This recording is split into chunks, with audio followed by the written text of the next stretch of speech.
Bonsoir, nous sommes presque le jeudi 9 ou 10 octobre, 10-10, dans quelques minutes.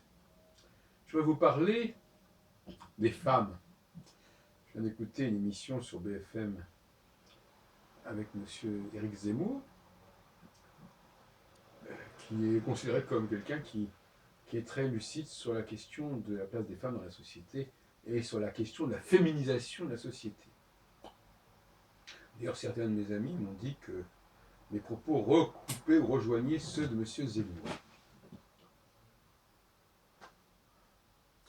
Je pense en tout cas qu'il est positif qu'il y ait des gens qui acceptent de parler de cette question, qui est une question qui est complètement évacuée par la science, les sciences humaines, par la philosophie, et qui n'est même plus pensée et pensable, si on peut dire. Or, c'est indispensable d'y réfléchir. Je crois que, vous savez, ce qui fait la difficulté des sciences humaines en général, c'est que l'objet qui est étudié parle. Alors que dans la plupart des cas, l'objet ne parle pas. Et il parle, et en plus il vote. Alors ça fait quand même un petit problème pour parler de l'objet en toute sérénité. Vous me direz, c'est bien que l'objet parle, puisqu'au moins comme ça, il répond aux questions qu'on se pose. Voir. Penser que les femmes peuvent parler intelligemment des femmes, je crois que ça n'a pas été démontré. Pour une raison très simple, c'est qu'effectivement, il y a parfois un manque de recul. Effectivement, peut-être que les femmes peuvent parler des hommes et les hommes peuvent parler des femmes, qui sait. Mais je voudrais m'en tenir à des faits très, très simples.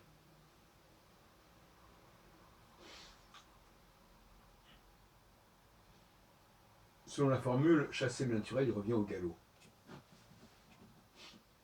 Tout indique, à mon avis, que les femmes sont programmées psychiquement, non pas culturellement, sont programmées véritablement au plus profond d'elles-mêmes pour obéir. En prenant le mot obéir dans tous les sens qu'on voudra. Pour suivre, pour obtempérer, pour prolonger, pour exécuter, etc. etc. Ce n'est pas les mots qui manquent.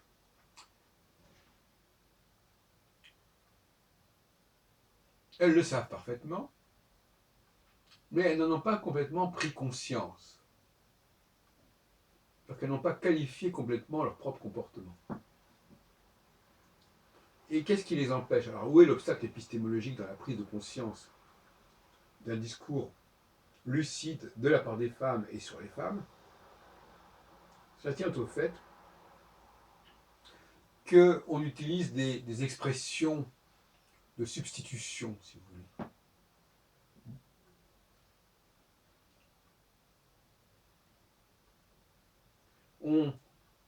On essaie, par tous les moyens, de noyer le poisson.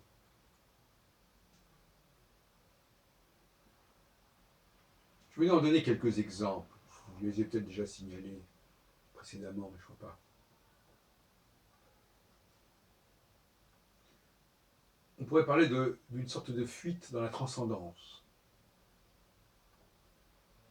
Il y a une instance supérieure, mais. Voilà, c'est ça un peu leur discours. Il y a une instance supérieure, c'est vrai. C'est vrai que beaucoup de choses du passé nous sont transmises par les hommes. N'est-ce pas? Ou par Dieu. Ou par quelques génies, quelques prophètes du passé. Ou par l'étranger, par l'extérieur. Mais pas par les hommes d'ici et maintenant. C'est ça la grosse ruse Parce que ce qui préoccupe les femmes dans leur rapport avec les hommes, c'est surtout les hommes qui sont là, devant eux, devant elles. Hein. Ce n'est pas les hommes d'avant, d'au-dessus ou d'ailleurs.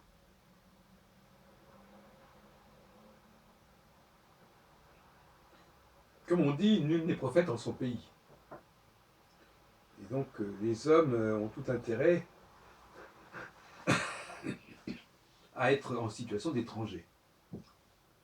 Parce que l'étranger, quelque part, il ne pose pas le même problème que le personnage local. Pourquoi? Tout simplement.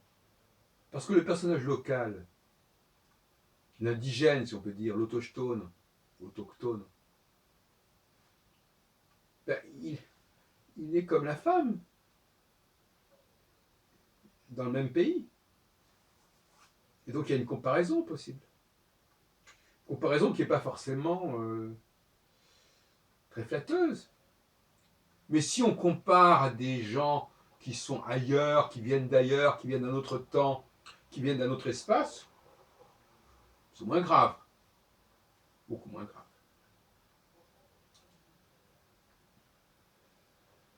Vous remarquerez, faites attention, vous remarquerez à quel point, dans la plupart des cas, quand la femme reconnaît une certaine supériorité à un message, ce message, il vient d'ailleurs. Et ce message-là, elles ont besoin de l'entendre. L'autre jour, on était à un café philo sur l'enseignement des enfants. Et là, on n'a pas cessé de nous parler de la transmission. Transmission. Alors ça, c'est une expression extraordinaire, le mot transmission. Extraordinaire. On ne sait pas ce que ça veut dire. D'où ça vient, on transmet. On ne sait pas d'où ça sort, on transmet. Donc voilà, alors on est dans la transmission. C'est encore une nouvelle expression qui est très très vague, qui dit oui, voilà, il y a des choses qui ont été élaborées avant, ailleurs, et ben on les transmet. On les transmet. Oui, il y a toutes sortes de ruses verbales qui sont là pour ne pas dire que l'on écoute quelqu'un, un homme qui vous dit des choses, et qui vous dit des choses que vous allez reprendre à votre compte, que vous allez vous approprier. Et à ce moment-là, au fond, comme dirait Zemmour, enfin je ne l'ai pas vraiment lu, mais enfin bon, je suppose, effectivement, il y a des valeurs féminines qui sont en effet acceptées par toute la société. Et ces valeurs féminines, elles ne sont pas forcément les plus heureuses. C'est celle de l'appropriation, justement. C'est celle d'une valeur ajoutée minimale dont on se satisfait. On va ajouter un petit truc et puis ça y est, on a fait son travail.